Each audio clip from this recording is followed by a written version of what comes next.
My name is Jan Dufour, and I'm an independent Stampin' Up! Demonstrator. This is my first video. I have a new blog called stampmesilly.com. Please visit there. I will have all of this information in writing form, and I will have pictures of both the project and the diagrams on how to cut the paper. What we're doing today is cutting up your 6-inch DSP, or Designer Series paper. I don't know about you, but I have a ton of Stampin' Up! Paper that is just absolutely gorgeous, and I don't want to cut it up. So I've decided that this year, one of my resolutions was I'm going to start cutting up my DSP, and I started small with the 6x6. I could handle that. These 4 cards here was made with 1 piece of DSP. I'm going to put these aside. I'll bring them back later. So we have 2 A size and 2 3x3. The way I cut the DSP is, as you can see here, 3x3, or I'm sorry, 6x6.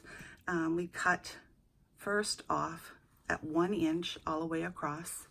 Then I cut that in half, so I have two 3-inch by 1 inch pieces of paper.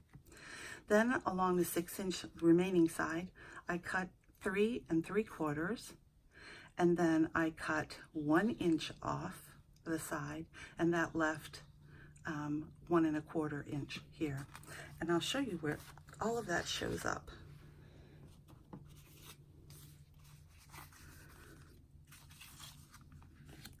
So the 5 by 3 3/4 is this large piece right here. The 2.5 inch is the back side of this paper. I'm sorry, the 1 1/4 inch is the back side of this paper. And then this is the 1 inch showing on the same side.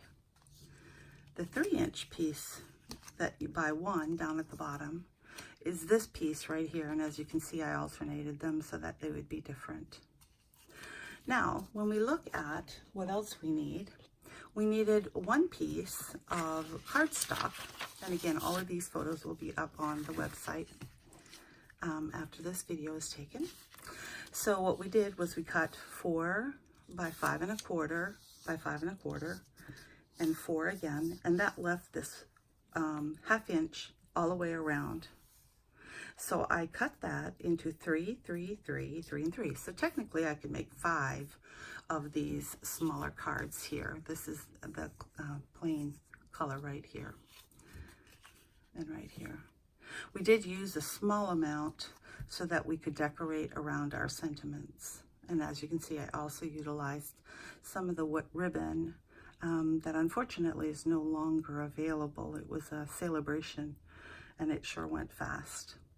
I've also used some of our tags, some of our circle punches, and then also, I believe, a die cut for one of these. And again, these are my circles. You know, these little sentiments that we get, sometimes you just don't know where to put them. And it feels like they're too small to go anywhere. And I wanted to show you a couple of examples that I did with another piece of DSP and plain cardstock that I was playing with. So here's my little sample.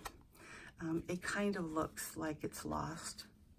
And when you put it on here, which is a fairly large circle, this is a 2 1/4 inch circle, it doesn't really fit very well.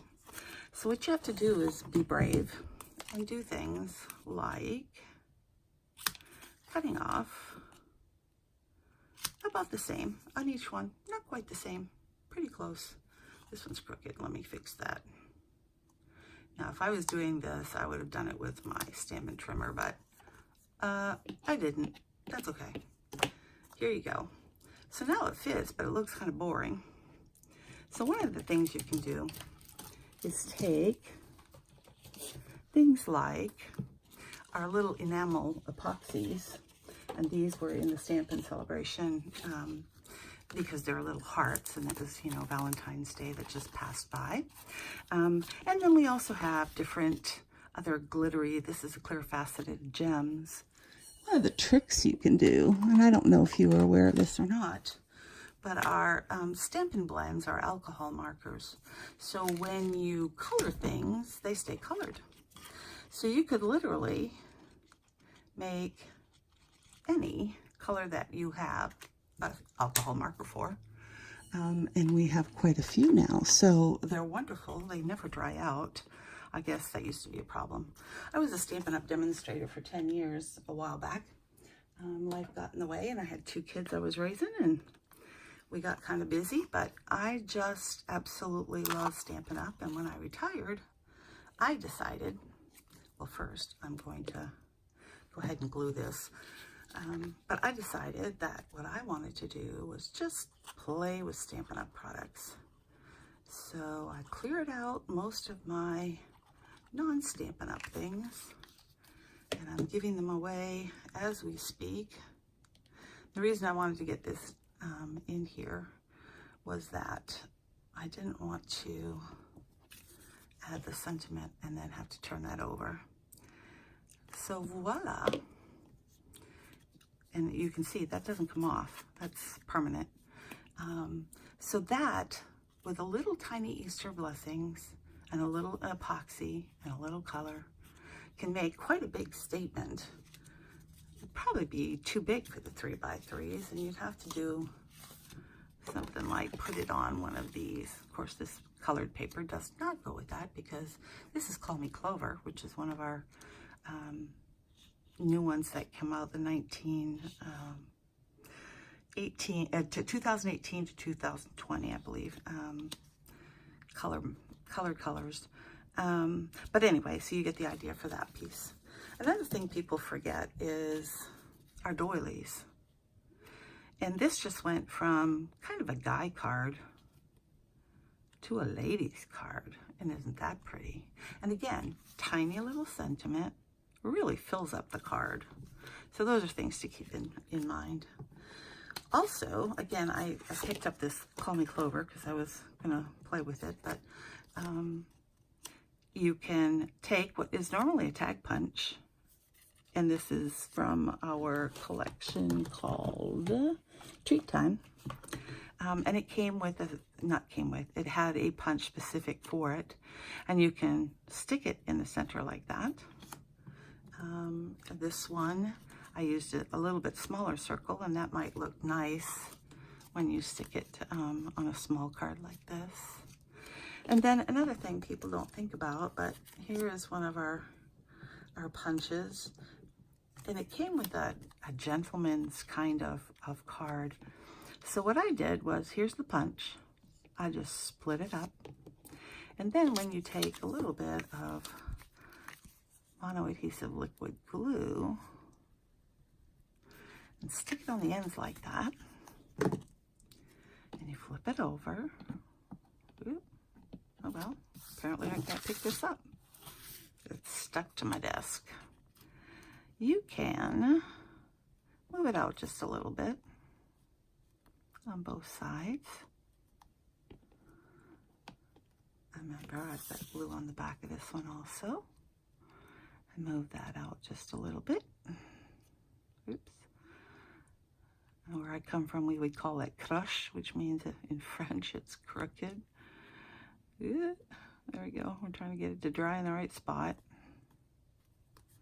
And then when you put it on a card, again, not the right color, but you have that sentiment circled, but you didn't have a larger size, and it still works. That's kind of a guy thing too, so I don't know. I might put an epoxy heart. I want to show you that also. Again, this is just not going to match with it, but you know, hearts are usually red, so we'll take that and we'll go ahead and color that up. And I know that you just think that this is amazing, because you are right. You would have whatever Stampin' Up! Blend colors are available, and you could buy just the clear ones. Isn't that pretty? And it looks great when you put it up against something. So there you have it. I have all of the papers that show you how to cut the DSP, how to cut one sheet of paper with 3 3x3s, and you can use the edges for sentiments. If you double that up, you end up with 6 cards. I know, I can count 2. But if you use 2 pieces of DSP and 2 pieces of the white, you can come out with, let's see, 4 cards and 6 of the little ones. And then this is just showing you how to color the cardstock, the colored cardstock, and how that would go. Anyway, if you have any questions, all of this is explained. Again, I just covered up my logo, stampmesilly.com. Again, my name is Jan Dufour, and I really appreciate you being here. You can look at all of the Stampin' Up! Sales, celebration, where you get free stuff. For every $50 that you spend, you can get one of the free prizes, the stamp sets, or they have cardstock and other things in there. And then there's a couple that you have to spend $100 in order to get that free, but there are things like our dies and that kind of thing, you know, bigger things. So go ahead and take a look at my stamp set website, and I'll talk to you soon. Bye.